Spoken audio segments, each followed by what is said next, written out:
எல்லாருக்கும் வணக்கம். இன்னைக்கு நம்ம ஒரு 5 நிமிஷத்துல செய்யக்கூடிய சேமியா பாயசம் எப்படி செய்யலாம்னு பார்க்கலாம் வாங்க. செய்ய தேவையான பொருட்கள் பார்க்கலாம். 50 கிராம் சேமியா, 30 கிராம் சர்க்கரை, நம்ம எந்த டம்ளரில் சேமியா எடுத்தோமோ அதே டம்ளரில் 2.5 டம்ளர் அளவு தண்ணி எடுத்துக்கலாம்.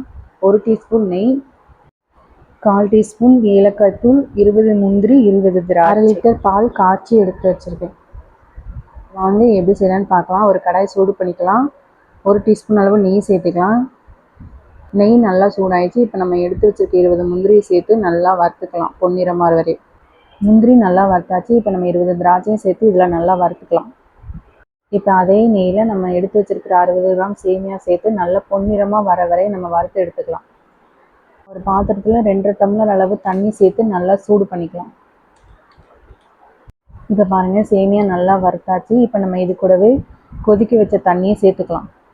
தண்ணி சேர்த்து நல்லா கலந்து விட்டு ஒரு 3 நிமிஷம் இதை அப்படியே கொதிக்க விடலாம்.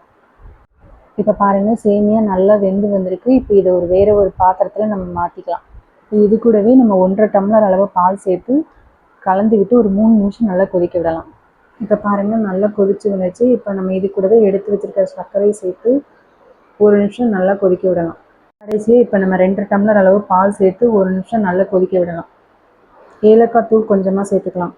இது கூடவே நம்ம எடுத்து வச்சுருக்க முந்திரியை சேர்த்து நம்ம அடுப்பு ஆஃப் பண்ணிடலாம். ஒரு சூப்பரான சேமியா பாயாசம் ரெடி ஆயிடுச்சு. நீங்களும் கண்டிப்பாக உங்கள் வீட்டில் ட்ரை பண்ணி பாருங்கள்.